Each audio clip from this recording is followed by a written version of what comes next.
All right, welcome back everyone to the postcard session and to the keynote speaker. We have Dr. Anne Gagné joining us from Canada. I hope, Anne, that's the correct pronunciation of your surname. If not, please correct me. Yes, absolutely it is, yes. Okay, Dr. Anne Gagné is a senior educational developer, accessibility and inclusion at Brock University. She has worked in higher education at universities and colleges for the last 20 years. Her work in curriculum development, instructional design, and educational development, along with her instructor roles, have focused on the need for accessible pedagogies to the Universal Design for Learning, UDL framework, as well as an intersectional and holistic awareness of disabled learners, faculty, and staff lived experience to decrease barriers to inclusion in higher education.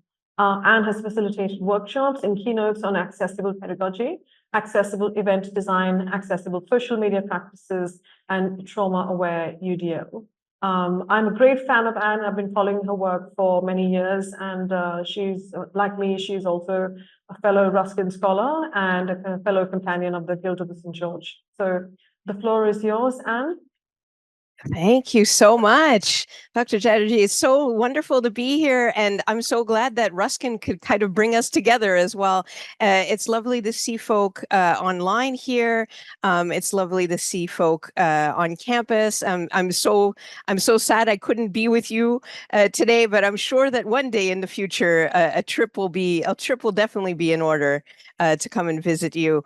So in our time together today, there's a couple of things that I wanted to cover, and hopefully that'll lead to a nice conversation about some of the aspects that I have here. So in Canada, and I'm sure for those of you with ties to Australia and New Zealand, we do land acknowledgements. And I wanted to do a little bit of a land acknowledgement here, but also talk about why that's important in relation to citational practices. So as I was saying before, it's 6 o'clock in the morning here, so I'm glad that I could get up and join you for this conversation. I'm joining you from the traditional lands of the Haudenosaunee and the Anishinaabe peoples, and I want to acknowledge that I grew up on the traditional land of the Abitibi-Winiaki, which is in northern Quebec, in the province of Quebec in Canada. So I'm joining you from St. Catharines, Ontario, which is in the province of Ontario today. I want to do these sort of land acknowledgements because I think it's really important for us to remember that geographies teach us things, right? It's really important for us to remember that geographies, in fact, kind of train our responses to design. Where we grew up, where we lived, where we've been, kind of informs how we react, how we feel comfortable or uncomfortable with different types of design. It's a process of learning and unlearning, and it's also a process that has a lot to do with accessibility. What we get used to seeing in terms of accessible design in some spaces and we don't see in other spaces. What we would like to see in some spaces and we don't see in others. And so acknowledging that interconnectedness, I feel, is really important to, acknowledging lived experience, so especially lived experience, disabled lived experience, and as part of a more inclusive citational practice. So I'm going to cover a few things in the brief time that we have here today, and then I know that we're going to have a bit of a conversation. So hopefully there'll be some things that'll spark conversation here. I want to start with my accessibility origin story. So how did I get to be the person that cares a lot about accessibility? Then I'm going to talk about that tension, which you know very well. Between accessibility and aesthetics, right? So how do we make something accessible? How do we make something beautiful? And then go into accessible pedagogy and more specifically what accessible design pedagogy looks like before leaving you with some ways forward or things to think about. Now, I will try, when I get excited about accessibility, I tend to speak quickly. So I'm going to try to temper my pace to make sure that everyone gets to where I'm at. But if there's anything that you need while I'm presenting, please do flag and I'll make sure to accommodate that. So my accessibility origin story, it sounds like something that would start some kind of cartoon or something. How did the villain become the villain? But except here, it's the hero. So how did my accessibility origin story start? Well, of course, it starts with Ruskin, because everything starts with Ruskin. So when I was doing my dissertation, I was reading The Ethics of the Dust. And for those of you who haven't had the pleasure of reading The Ethics of the Dust, I've given you like a brief little synopsis in my view that I feel is really like a pedagogical treatise with a deep awareness of the sensory and a deep awareness of an understanding of how important experiential teaching and learning is. And this is something that we do, right? Everyone that's in this room does some kind of experiential learning. And what really struck me is there's a passage in The Ethics of the Dust where he's teaching, there's a lecturer, and he's teaching schoolgirls, as they're called, about atoms and how atoms create matter and those kinds of things. And there's a part there where he kind of guides the schoolgirls and says, I want you to pretend that you're atoms. And, he's trying to evoke what it would be like to have solids, liquids, and gases, and where those atoms are in relation to solids and liquids and gases.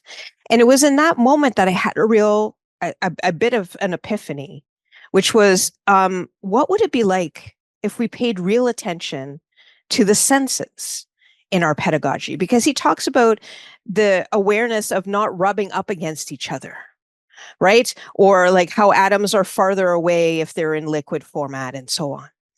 And so it really got me thinking about senses and the sensory and pedagogy. And the more I delved into Ruskin, the more that I realized that he had like this deep commitment to sharing knowledge to people who didn't have traditional access routes to knowledge, right? This was something that he really cared a lot about in the Working Men's College and those kinds of things. And this is something that you will see here. I can actually share a link in the chat, if that works, just so that you have this. I'll share it with the host, and then the host can kind of share it with you. This Ruskin and Walkley website is fantastic because it shows you the kinds of artifacts that the St. George Museum was like sort of invested in terms of learning materials, right? So we have prints, we have paintings, we have dishes, we have columns, capitals, those kinds of things. And it was something that really made me start to think like, what is the accessibility of all of that? So both access in terms of like opening doors to folk with, to folk about education and access to education, but also how do those tangible artifacts teach us something? Right. And so it was from there that I kind of just went on to think about how are our spaces accessible to learning? How are our classrooms designed? What are the things that we're talking about in the classroom? And so this kind of brings us to where I am today. And so I was so glad when Dr. Chatterjee reached out and said, hey, would you want to come and give a talk? Oh, we have this symposium. And I said, sure, because, I'm really interested in design. I don't teach design, but I've worked in instructional design. And I'm really interested in this conversation that has had a lot about this tension between accessibility and beauty. And so I bring up this quotation from Morris from 1880, and I promise not all of the things I will reference are from the 19th century. But I bring up this citation from Morris because I think it's important for us to remember what he said about have nothing in your houses that you do not know to be useful or believe to be beautiful. And I think that or is important. And I put a little bold there to emphasize that because we really do function on those dichotomies. We function on the fact that like something can either be useful or something can either be beautiful. And somehow we can't in our pedagogies or in their conversations that somehow we can't do both. And I'm here to tell you, as the title suggests, I promise you that accessible can be beautiful. And I'm sure that we know this, and I would love to have a conversation about this. In fact, just yesterday I was on Twitter, which I refuse to call X. Somebody was talking about somebody was talking about a new bottle of a dishwashing liquid that had been designed that not only was really good at, cutting grease and those kinds of things, but the way that it was modeled was really great for folk without fine motor coordination, so that they could squeeze the bottle and that would help them, with their dishes and so on. And it was arguably a very beautiful bottle for a bottle of dishwashing liquid, right? And so I want to open up the conversation that we can be teaching that beautiful, something accessible can indeed be beautiful, that we can embed this thought process in our design pedagogies, that we need to really try to think both ways, right? That our slide decks can be accessible and beautiful, right? Like the things that we talk about can be thinking about what is useful and hopeful and needed for our learners and folk in our offices and people at our universities who have disabilities, but also something that would be just lovely to engage with and to look at. So what is accessible pedagogy? I'm also here to dispel some myths, right? So oftentimes when people think and talk about accessible pedagogy, as at least in the North American context, and again, we could have a conversation about maybe this is different in an Indian context, that a lot of folk, when they talk about accessible pedagogy, they tend to only sort of talk about universal design for learning, right? And the 3 pillars of universal design for learning. So multiple means of engagement, multiple means of action and expression, multiple means of representation. And so they focus on these 3 pillars. And when they think about accessible pedagogy, this is the thing that they're thinking about, right? This is the thing that they seem to care a lot about. And that's fine. And absolutely, universal design for learning is part of accessible pedagogy, but I'm here to kind of say there's more to it than that, right? And I'd like for people to realize that there is more to it than that. That it's actually closer to sort of the original universal design and inclusive design pillars that really have a home and a focus and a foundation in architecture. Right? How do we make our architectural spaces more inclusive? How do we make it so that people can navigate the spaces that we're in? Right? So oftentimes we kind of get stuck on the learning part, right? So how do we bring the sort of multimodality to our learning without thinking about there are other things that happen for that learning to happen. So for example, that learning needs to happen in some sort of container, right? So whether the container be the room that you're in right now, there's a container, or whether the container be the Zoom room that some of us are engaging with here, that's also an important consideration. It's an important consideration that we often forget when we just focus on the lessons and all of those things. So I want to move towards an understanding of accessible pedagogy that is more holistic, right? So we're not just thinking about the lesson plans and the pedagogy and the assessments and so on. Of course, that's important, and I'll talk about that in a second. But we're also thinking about the other things that make up that pedagogy. So for example, intentional and at times iterative learning outcomes, right? So we are all very aware of having learning outcomes in our courses, like what is the thing that we want the learners to come out with from our classrooms at the end of the term, at the end of the year, at the end of their modules, at the end of their programs. But there also needs to be a bit of flexibility, if we want to think about it accessibly, about that iteration. There are things that are going to appear. There's going to be learning that's going to appear that wasn't, intentional, but maybe appeared because of conversations, an exemplar that was brought into the classroom, those kinds of things, right? And so because of the ways that oftentimes our universities and colleges are structured, with quality assurance protocols and so on, we tend to think of our learning outcomes as very rigid, right? We tend to think of our learning outcomes as like, these are the only things that should and could come out of a classroom environment. And I'm here to say that from an accessibility point of view, wouldn't it be lovely if we had some flexibility there to dream and think about some of the iterative things, because I mean, design is iterative, isn't it? So let's kind of model what we're talking about in the ways that we think about learning outcomes. Of course, accessibility and accessible pedagogy is about making and creating accessible assessments and accessible activities. So making sure that all of your learners can participate in these ways. It's, of course, thinking about the resources that we share. It's thinking about the exemplars that we share. And so one example that I often give with faculty is an example where, say I'm a math professor, and I want my students, this is an actual real example, I want my students, the assignment or the exemplar that I've given them is, you have someone who is coming to your house to do a survey of the grounds, to do some groundwork and groundkeeping of your backyard, and you have this much of a budget, and you want to have these kinds of flowers.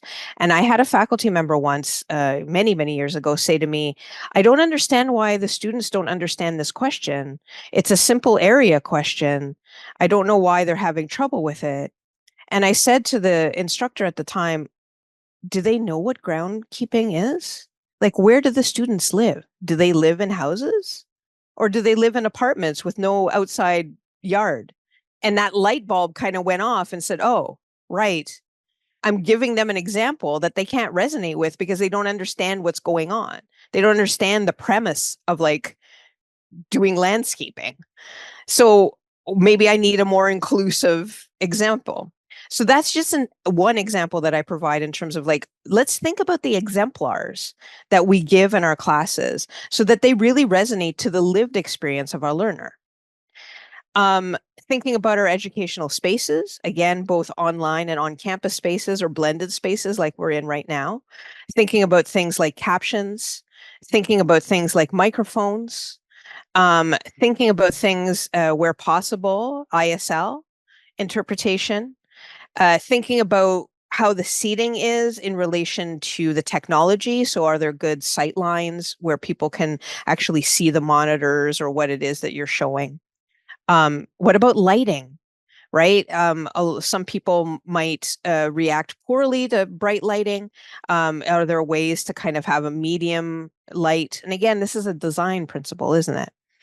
And educational technology, as I know that generative AI is top of mind right now. When we're talking about generative AI, are we having conversations about accessibility? Because that is something that I'm sort of really in right now, which is we're so excited, or some people are so excited about using these generative AI tools that we're not necessarily thinking about, are these generative AI tools accessible? So if I use a screen reader, if I use if I use keyboard navigation and not a mouse, can I still use those generative AI tools, right? We don't necessarily think about those things, and I think we need to start doing that. And our learning management systems, how accessible are they where we store our information? So this kind of gets us to accessible design pedagogy, right? So there's all of these things that we think about that could be part of accessible pedagogy. Well, so how does that relate to design? And you'll note here that I say like my unpopular opinion, and I'm sure we can have more conversation about that too. And I want to focus on empathy. I want to focus on empathy because when we have conversations about design thinking, a lot of our conversations, of course, around design thinking, focus on a need to start with empathy. Right? We love empathy in design. Yeah. That's our favorite thing. And so I feel like empathy might be a problem when it comes to designing around disability. And I'll explain why. Because, empathy, when we're talking about kind of being empathetic to disabled lived experience, is hard if you're not disabled. It's very difficult. Right? And so this is why we create these personas. Yeah, like Microsoft, for example. Microsoft has these great personas that you can use when you're doing design. But from a disability point of view, personas will only get you so far. from a disability point of view, personas, again, kind of generalize a disabled lived experience. And so this is why I feel like empathy in some ways could fail us when we use this as an approach, because it really isn't holistic. It really doesn't think about how, if I, like, for example, myself, if I have tinnitus, which I do, how my experience of ringing in my ear will vary from day to day. It absolutely does. So today is a not so bad day. Yesterday was a pretty bad day. Will vary from day to day, but it will also vary from each person's lived experience, right? So if somebody else comes up to me and says, "Oh, I have tinnitus," their lived experience is going to be different too. And so we need to have a way to be a little bit more malleable to that, right?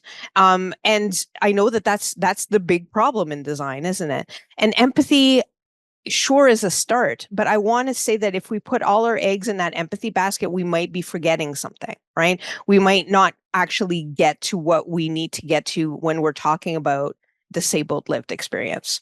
And so we need to have those conversations. We need to have active listening, but it's more than empathy, right? What I'm suggesting here is that we can't define, ideate, prototype in the void, right? We cannot define, ideate, or prototype without the actual voices of the folk that we are design, ideating, and prototyping for. They need to be in the room with us, whether it's the virtual room or the boardroom that you're in. They need to be in the room with us. And we need user testing.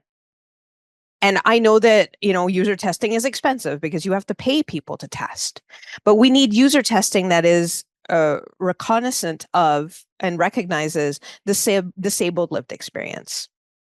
So how do we get disabled voices to the table to have those conversations, and different kinds of disability too, right? So there's a lot of focus on learners with ADHD, for example, at least in the North American context, moving beyond just thinking about physical disabilities to other kinds of disabilities, neurodivergence, and so on, right?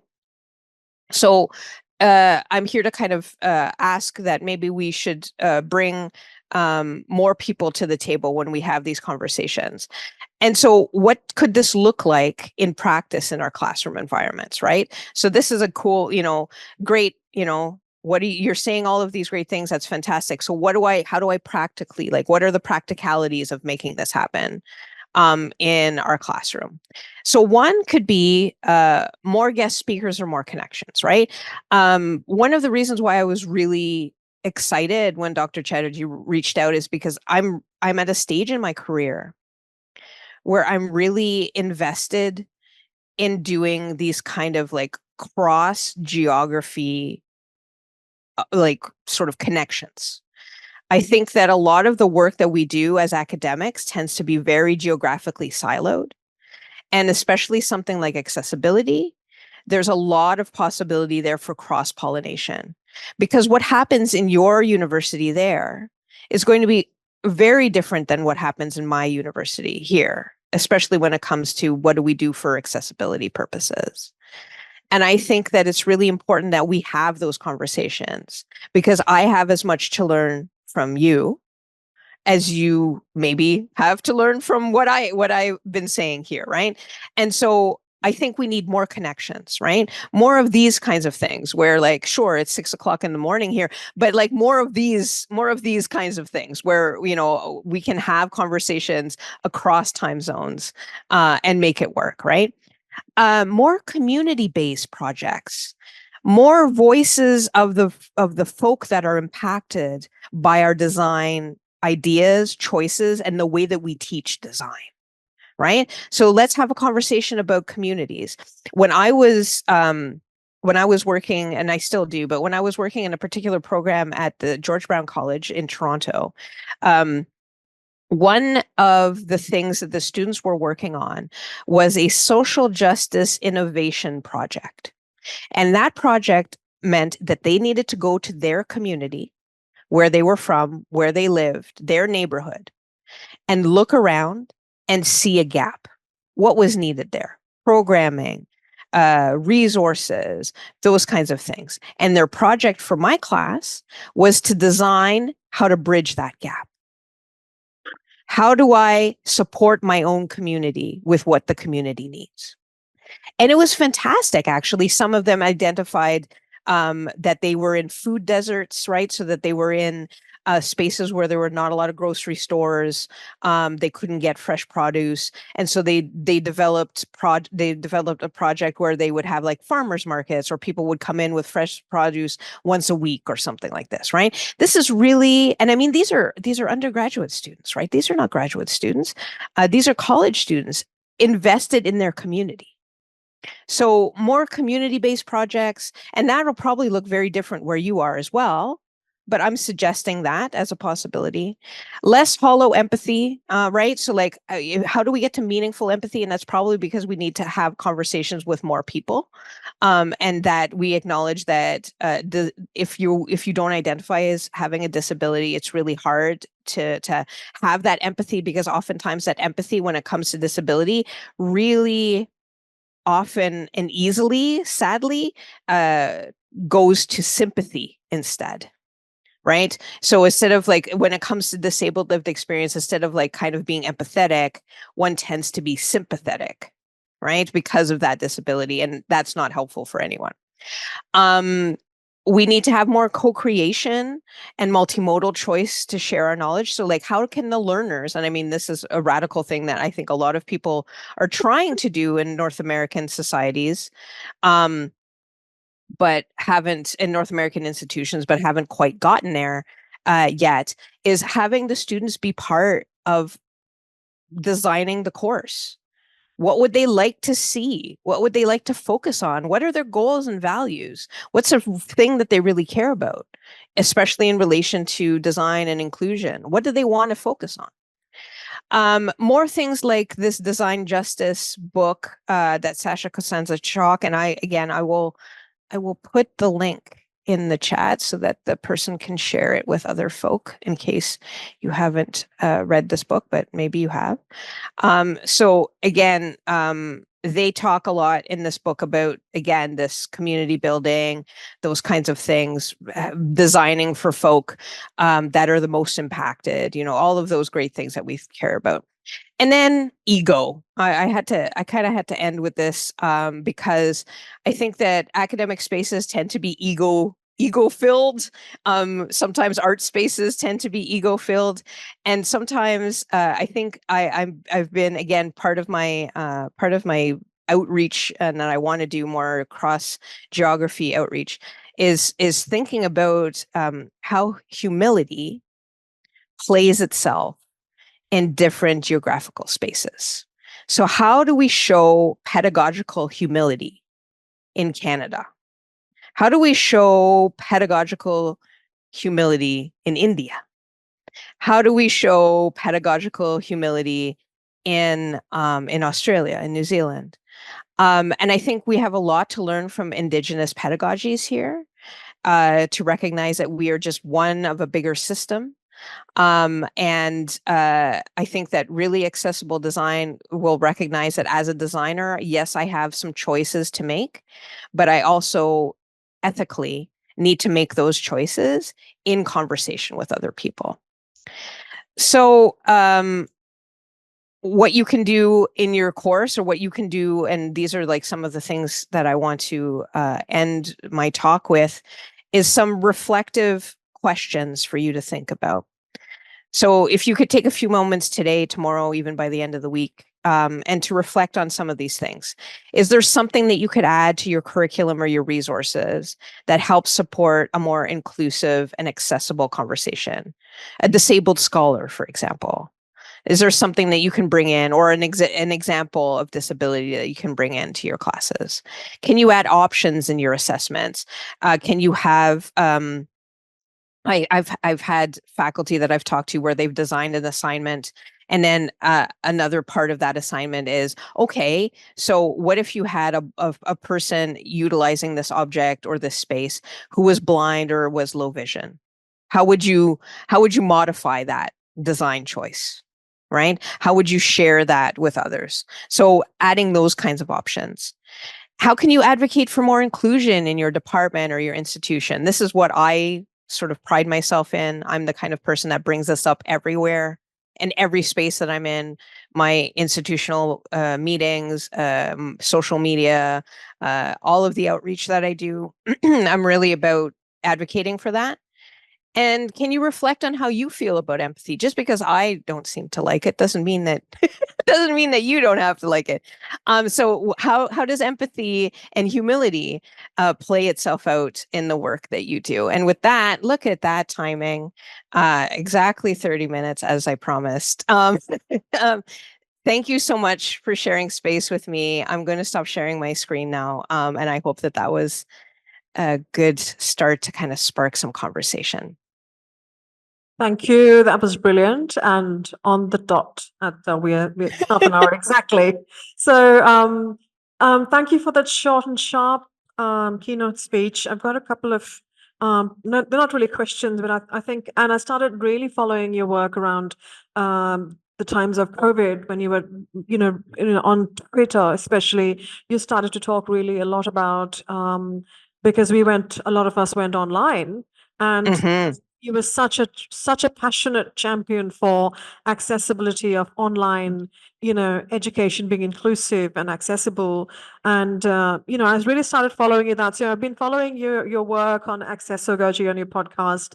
I've got a couple of things that I wanted to kind of maybe just kind of perceptions, Yeah. and I just wanted you to maybe bust them. So then, Okay. and there's generally a sense that digital is a great leveler and is quite democratic, and it's not.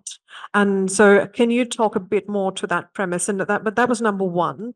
And the Mm-hmm. second one was that there are in design schools and design education more generally, there are schools that kind of hang on to more traditional ways of learning and teaching design because it seemed to be tied to some innate design abilities. And I find, we've been having this discussion in the morning that they're very ableist narratives, that if Yeah. you can't draw by hand, you somehow, that you're out, so that Mm. somehow these traditional systems of teaching design creates an inside and an outside, and who's in and who's out. So these are the two things, and maybe a third thing. Sorry, Anne, I just want to, That's because okay. I've been jotting down things really quickly as you've been going through your speech.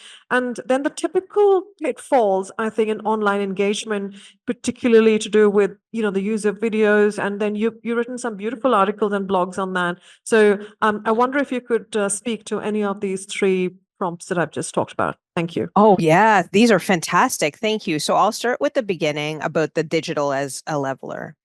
And I kind of alluded to this a little bit when I started talking about generative AI.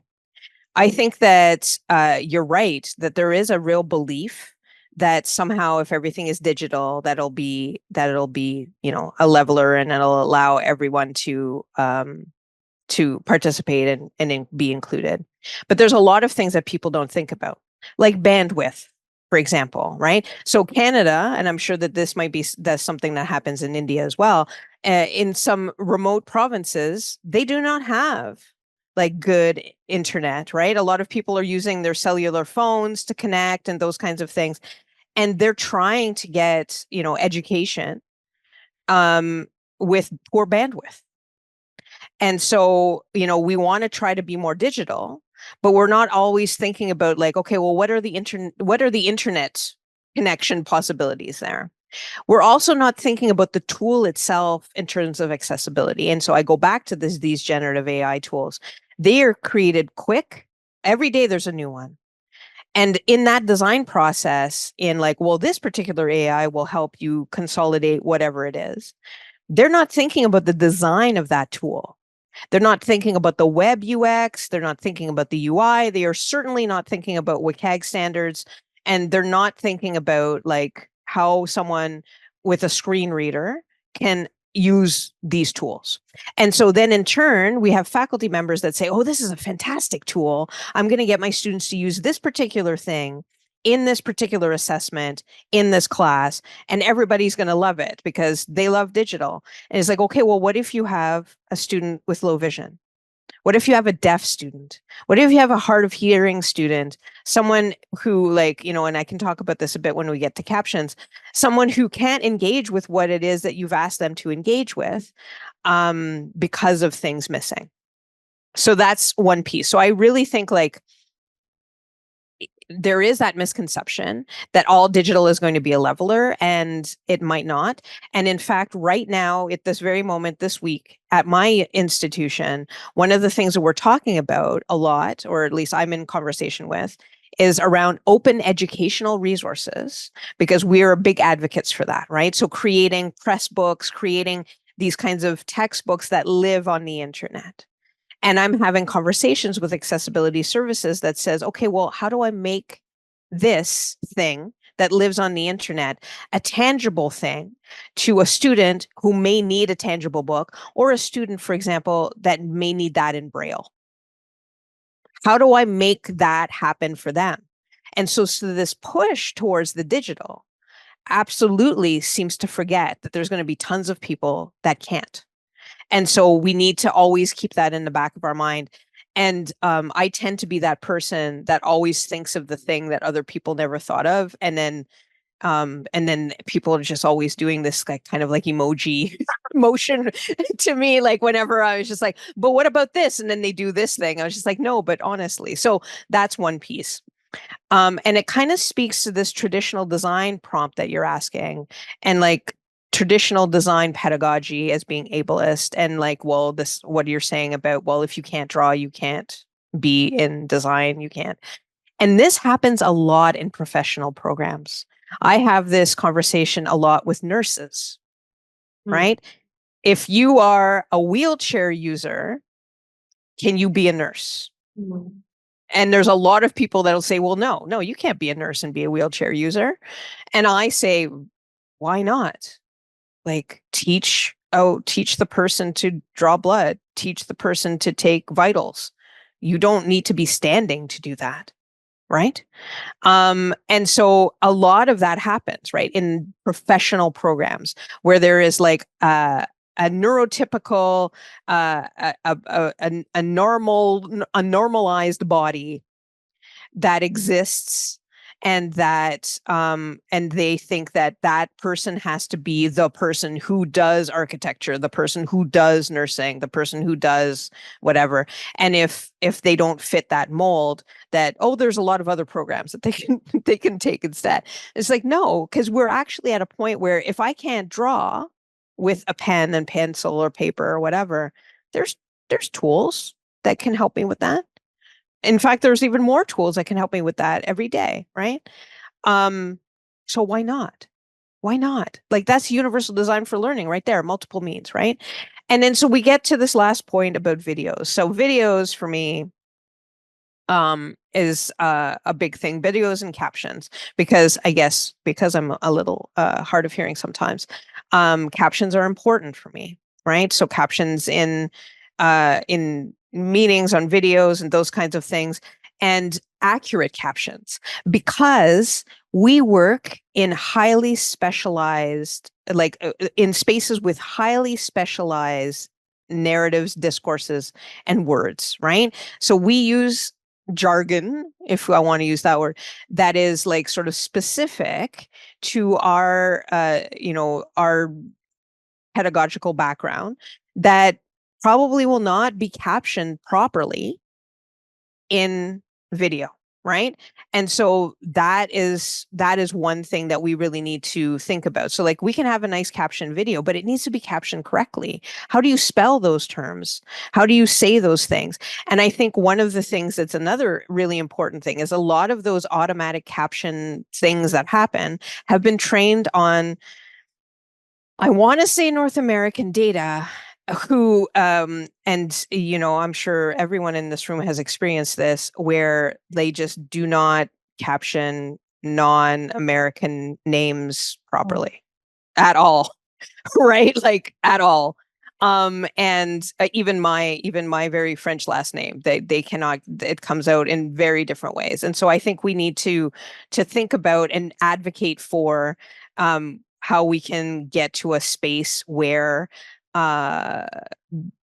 people acknowledge that there's not just Americans in the world. I don't know how we do this, but I'm trying. So yeah. Fantastic. I'm just going to do a quick introduction to the people in the room. Okay. At my school, just quickly, because we haven't had the time. So I wonder if you can see Professor Rajavel just up front.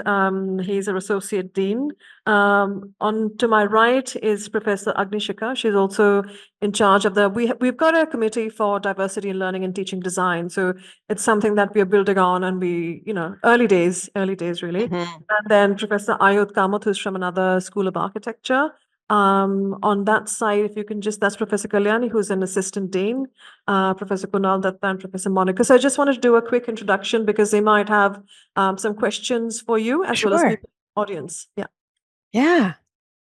Sorry. On to Professor Rajvel. Yeah.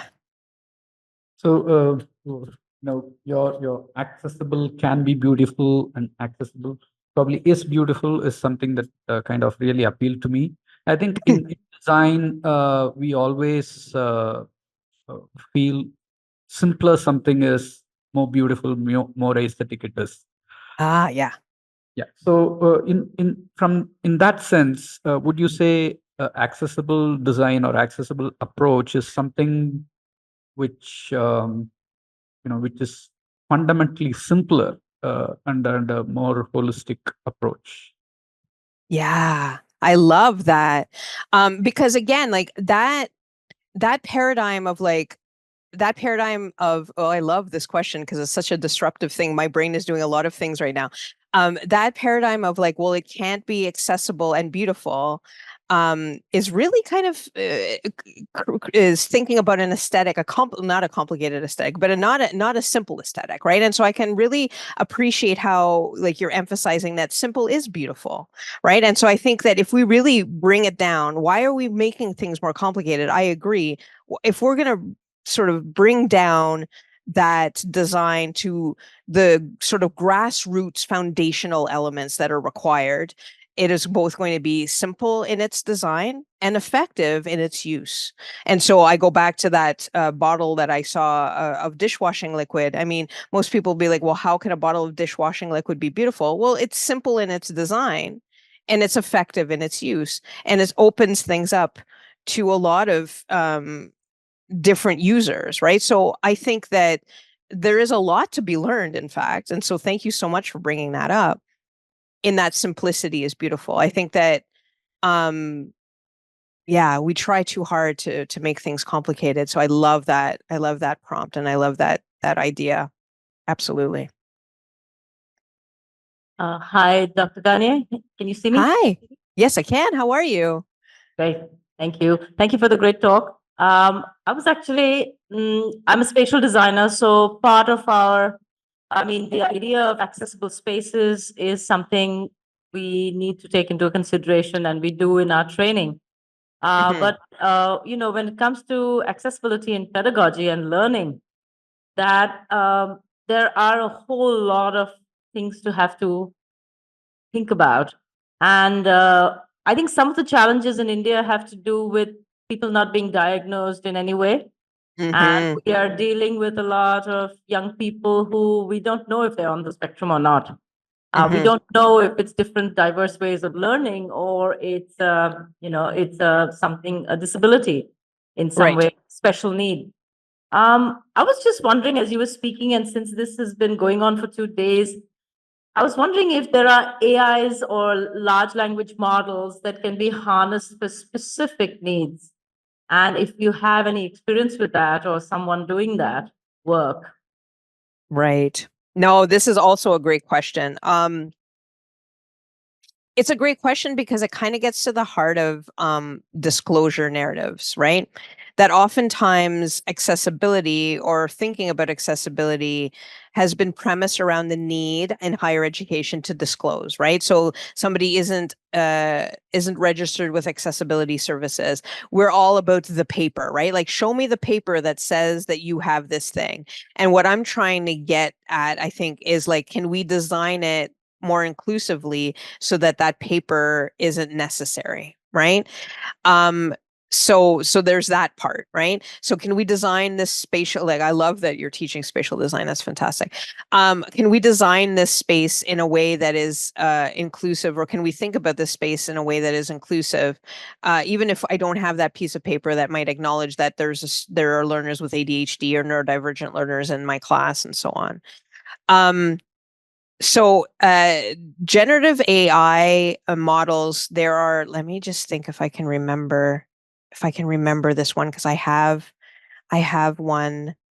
I have one that I actually shared, and I don't think it's like, because as I have 6 o'clock brain, there is one that I know for sure that is incredibly helpful to learners with ADHD, to help with like executive function and those kinds of things. And I do not have it off the top of my head, but I promise you that I will find it, because I know that I have it somewhere. And that's thank you, Kate. Look at Kate. Kate, it's early for you in the morning. Thank you, Kate. Kate in Canada in the chat. Exactly, it is Goblin Tools. Let me just find it here. Goblin Tools. Oh, Kate in Canada to the rescue. Here we go. So it's Goblin .tools. So just the word goblin and the word tools. And what's great about it is that it does a couple of things. It'll allow those that have difficulty with executive function to estimate how long it takes to do a thing. There is something there that will allow them to think about like their speech patterns, and how they can translate some words, like ways that they would express something in a certain way, in a way that might be more inclusive to other people. So that might be one that I would suggest. And thanks so much, Kate, for being there and knowing that. Thank you. Professor Sana Deepak has a question. She's in the online audience. Go ahead. Hi, Sana. Hi, that was a great talk. I absolutely love this area of discussion also because I find it very dear to me in terms of approaching community-based projects. And one of the recent work that we did do in college was to look at the airport. And I think something similar came across, the idea of looking at disability as a way of, as you need a proof for it, like if you need real services. So we did discussed this with the airport and said, what is the intent statement that the terminal has? And what was interesting to learn from them was the fact that they target to kind of look at the dignity part of it. So to look at everyone deserves that space. So nobody should be asked for things to prove or to kind of utilize.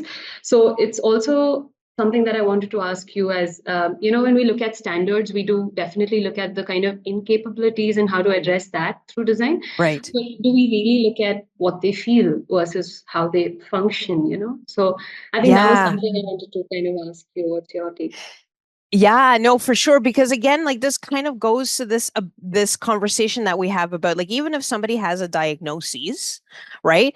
That everyone's lived experience of that diagnosis is absolutely going to be different.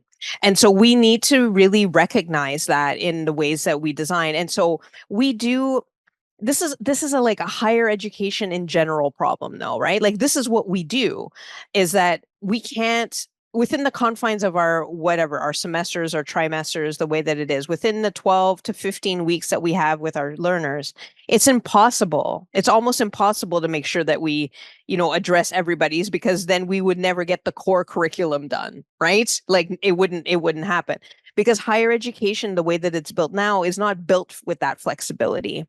But what I would hope in the future is that we do recognize that so if I and I also use a cane sometimes, one cane user is not lived experience is not the same as everybody else's. And so maybe you're going to need some chairs in different spaces for people to be able to sit down and kind of navigate with that dignity piece that you have there. And so I think that this is a more systemic issue, something that, I mean, I don't know if all 30 some odd people and those of us that are in the room will be able to solve right today.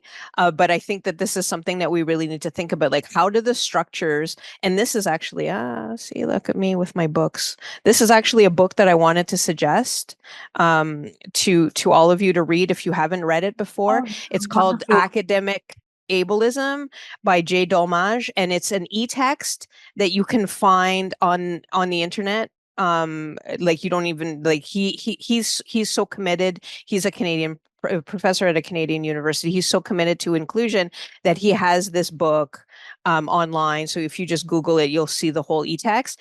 It'll talk this what's great about this book, and I have it here because we're doing it as a pedagogical reading group at my institution. What's great about this book is that it really talks about those systemic pieces that you're talking about, Professor Deepak, and I think that it's important for us to think about how we are one part of like maybe possibly disrupting that systemic things that kind of come from the top down, you know? So I hope that helps answer that question. Yeah. Thank you so Yeah. much. You're Thank welcome. you. There's one more question from Dr. Iyer. Can you pass him the microphone? To Dr. Iyer. Go ahead.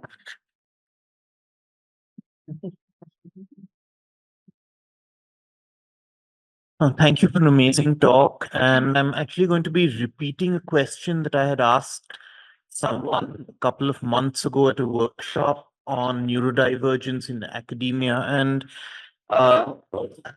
this is with regards to the example you gave of nursing and the idea that someone with disabilities may not be able to practice a particular profession. So in such cases, something that I kind of something that's confounded me has been that knowing as someone who's studied for a particular profession and worked in it and knows how little space it has for disabilities of different kinds. One thing that I struggled with is that do I sort of prepare my students to face that with sort of tough love kind of exercises, saying that no, this is how it's going to be out when you graduate and enter the profession, versus kind of giving them accommodations. And that's a balance that I find really hard to achieve. So I was just wondering if you had any thoughts or tips on that. That's such, Dr. It's such a great question, because that tension between hope and reality is a real one, right? So like the reality of the workplace is that it's filled with ableism and it's filled with disableism, like it is filled with a lot of all of the other isms, right? Like racism and classism and all of those other things. But we have an opportunity to disrupt that a bit. So we can do, like, it is like, it's a very fine balance. We have an opportunity to disrupt that a bit, to say, yes, the reality is that our working spaces and our working conditions are still incredibly ableist, are still incredibly classist, are still incredibly racist. However, if more of us as individuals and future design practitioners, future nurses, future doctors, recognize that there is a need to be less ableist, to be less racist, to be less classist, and to actually like design and care in an inclusive way, that hopefully, and I don't want to sound like all like rainbows and puppies, but like hopefully that this will be a nice way for us to kind of build for the future, build towards the future that we would like to see, right? Build towards a design future that is more inclusive. And so that maybe in the future, there'll be less of that, all of the isms that we like to see, right? Or that we do see, that we want to see less of. But yes, it's really hard. Folk like me who do equity work, like we have conversations all the time about how difficult it is, because the systems everywhere, not just in higher education, just like society systems, remind us on a regular basis how much we're up against. And some days it's hard, right? Some days it's hard, and you're just like, why do I keep doing this work? And then some days I get up at 5 o'clock in the morning and I get to have amazing conversations with colleagues in India, and it makes it all worthwhile. So thank you. Thank you so much for this. And I hope that this is just one of many conversations that we can continue to have in the future. But thank you for that question. That was a great one. Yeah, I have a question, and this is Yeah. an anonymous question, and it really hits hard for me because this could be someone I know, because I have done this in my class. So, Okay. with a tinge of guilt, I'm going to read this question out. The question is, I'm dyslexic and in a design school. I had to withdraw from the class of a professor, okay, no one has withdrawn from my class, because he refused to share his slides with me or with the class in general. His reason was that I'm not going to share my slides because I want you all to pay more attention in the class, which actually meant that many in the class were just waiting to take photos of the wall so that they don't miss a slide. Calling out like this made me the bad guy and someone who wants to escape working hard. Designers become teachers, but they may be lacking essential teaching skills like inclusivity, equity. How may we educate our future design teachers for neurodiversity and prepare classrooms that are safer and happier places for such students? Oh my goodness, I've heard that question so often. Okay, so there are a couple of things, and thank you so much for sharing that and reading that out. Thank you for the person who asked the question. Absolutely.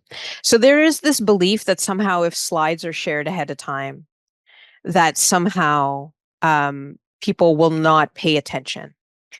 And this idea, and I use this in quotation marks, this idea of paying attention is really based on a neurotypical understanding of what it is to pay attention. I teach professional communications. I just had this conversation with my students last night because all of my students are in business. So they're studying HR, accounting, all of that stuff. And we had a conversation about eye contact. And I said, if you're having a conversation with someone, do you expect eye contact? And everyone said yes. And I said to them, why do you expect eye contact? And they said, well, that's how I know that the person is paying attention. And I said, okay, well, what if I told you that if I was neurodivergent, if I was autistic or ADHD, that actually holding someone's vision and kind of, just looking at someone is incredibly difficult for them, and they wouldn't be able to do it. What if I told you if somebody was not completely blind but was low vision, that opportunity to do that was also incredibly difficult for them to do? What would you do?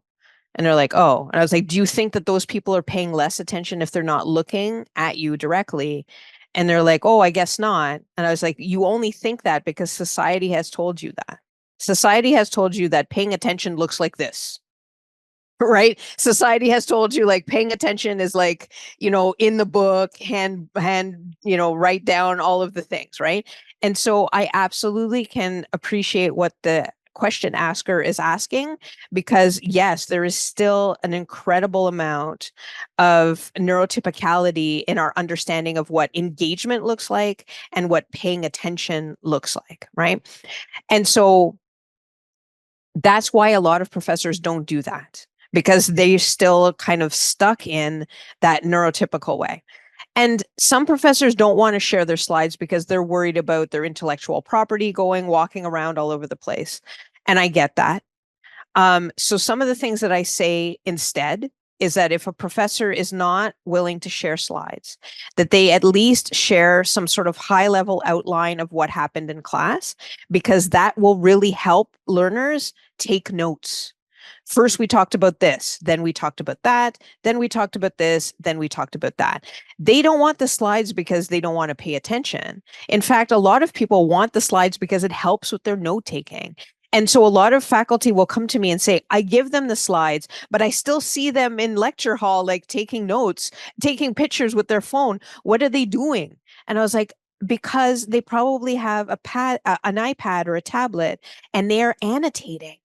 they can annotate those pictures a lot easier than they can annotate your PowerPoint slides. Or your learning management system is so complicated for them that it is a lot easier for them to find pictures of the slides on their phone or their tablet than it is to try to find your slide deck in Brightspace or whatever learning management system you use. What learning management system do you use there? Do you use one? Do you have one?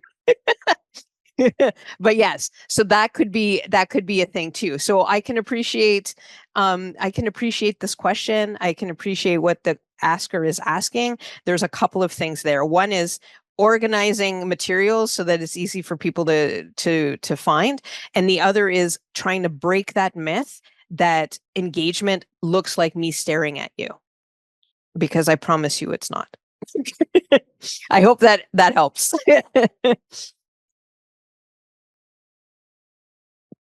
All right, thank you so much. We're not going to keep you any longer, so we'll let you get back to your Thursday. Is it? Yes, your Thursday. It is my Thursday, and It's your tomorrow's a long Thursday. weekend. A So long weekend ahead. Yeah, yeah. yes, and, thank you You too. Thank you. so much. This was great, and I hope we can keep in touch. Yeah, we'll be in touch. Thank you so much, Anna. My heartfelt thanks to you on behalf of my Yes. school and all the audience online as well. See you later. Thank you. Thank you. Bye. Thank you. Bye, bye, bye, bye.